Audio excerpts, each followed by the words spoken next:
Hello friends. एक बार एक प्राचीन जगह बेबीलोन में आर्कड नाम का एक बहुत अमीर आदमी रहता था। वह बिना कुछ सोचे समझे पैसे डोनेट भी करता था और खर्च भी करता था। लेकिन यहाँ समझने वाली बात यह है कि वह फिर भी उसका पैसा ग्रो होता जा रहा था। तो इस बात में उनके कुछ गरीब दोस्तों ने आर्कड से पूछा कि तुम पैसा डोनेट भी करते हो और खर्च भी करते हो, फिर भी इतने अमीर कैसे बने रहते हो। और एक टाइम था जब हम एक जैसे ही गरीबी में जी रहे थे।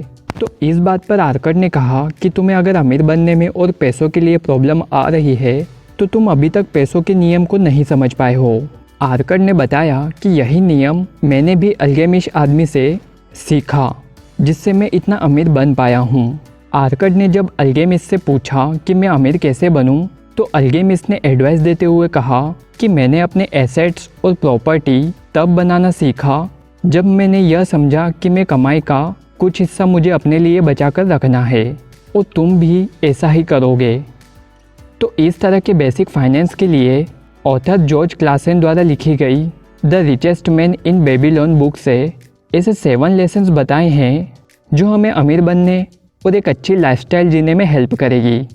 तो चलिए जानते हैं ऐसे कौन से फाइनेंशियल एडवाइस हैं जिससे हम फाइनेंशियली काफ़ी स्ट्रॉन्ग बन सकते हैं। Lesson number 1, start thy purse to fasting. आपने कभी यह जानने की कोशिश की है कि सिर्फ कुछ ही लोग क्यों फाइनेंशियली फ्री हो जाते हैं और दूसरे लोगों के कंपैरिजन में पैसा अर्न करने में बेहतर होते हैं। अब ऐसा इसलिए होता है क्योंकि यह लोग थोड़ा कंजूस होते हैं, अपनी हर एक इनकम को सेव और इन्वेस्ट करते हैं, जबकि कुछ लोग इसके बिल्कुल अपोजिट और खर्च करने के लिए देखते हैं। तो आपको शुरुआत में अपनी किसी भी इनकम का 10% सेव करने पर फोकस करना चाहिए और कोशिश करें कि 10% से भी ज़्यादा सेव कर सको। इस पर वॉरेन बफेट का कहना है कि do not save what is left after spending but spend what is left after saving. मतलब खर्च करने के बाद जो बचता है उसे न बचाएं, बल्कि जो बचा है उसे सेव करें और उसमें से जो बचेगा वह खर्च करें। तो आपका पहला फोकस सेव करने पर होना चाहिए। इसके बाद जो बचे उसे अपने खर्च के लिए रखें। Lesson number 2, control the expenditures. आपके लिए कौन से खर्च इम्पोर्टेंट हैं और कौन से इम्पोर्टेंट नहीं हैं, इसके बीच डिफरेंस को समझना बहुत इम्पोर्टेंट है। जब आप 10% सेव करते हैं और 90% बचाने के बाद अब फिजूल खर्ची करते हो तो यह भी आपके लिए अच्छा नहीं है। हमें पैसा सिर्फ उन्हीं इम्पोर्टेंट नीड्स पर खर्च करना चाहिए जो हमारे फ्यूचर के लिए अच्छा है, जैसे अपनी नॉलेज को बढ़ाने के लिए, हेल्दी रहने और हेल्दी फूड के लिए, और फैमिली के अच्छे फ्यूचर और केयर के लिए। बाकी फालतू खर्चों को कंट्रोल करें, जैसे महंगे कपड़े, मोबाइल, एक्सेसरीज, कार, बाइक्स। ये सब ऐसे खर्चे हैं जो पैसों को बस वेस्ट करते हैं। वॉरेन बफेट कहते हैं कि if you buy things you do not need soon you will have to sell thing you need. मतलब अगर आप ऐसी चीज़ें खरीद रहे हैं जो आपके काम की नहीं है तो हमें जल्दी ही उन चीज़ों को भी बेचना पड़ेगा जो हमारे काम की है। तो अपने एक्सपेंसेस को कंट्रोल करना सीखें। Lesson number 3, multiply your wealth. अब कई लोग सेव भी कर लेते हैं और अपने फालतू एक्सपेंसेस को कंट्रोल भी कर लेते हैं, लेकिन अपनी वेल्थ को मल्टीप्लाई करने से डरते हैं या नहीं कर पाते हैं।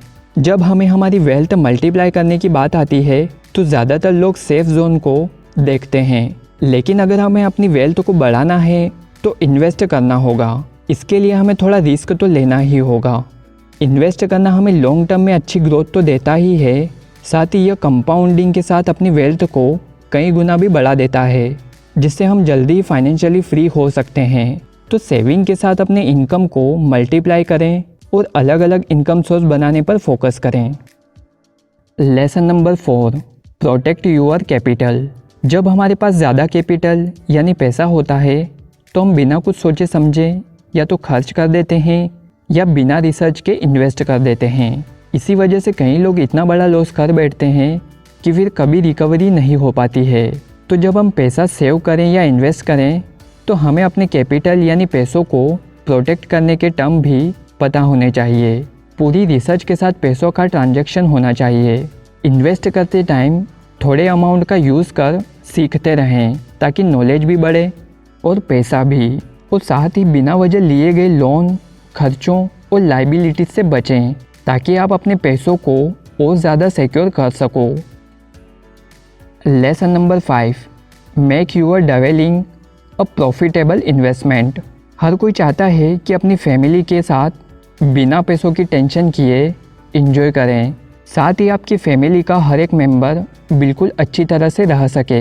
जब हम खुद की पर्सनल प्रॉपर्टी में रहते हैं तो एक अच्छा अलग फीलिंग होती है, जिससे हमारा कॉन्फिडेंस तो बढ़ता ही है, साथ ही हम ट्राई करते हैं उसी में और ज़्यादा एफर्ट लगाकर काम करने में, जिससे हम ज़्यादा फोकस के साथ काम कर पाते हैं।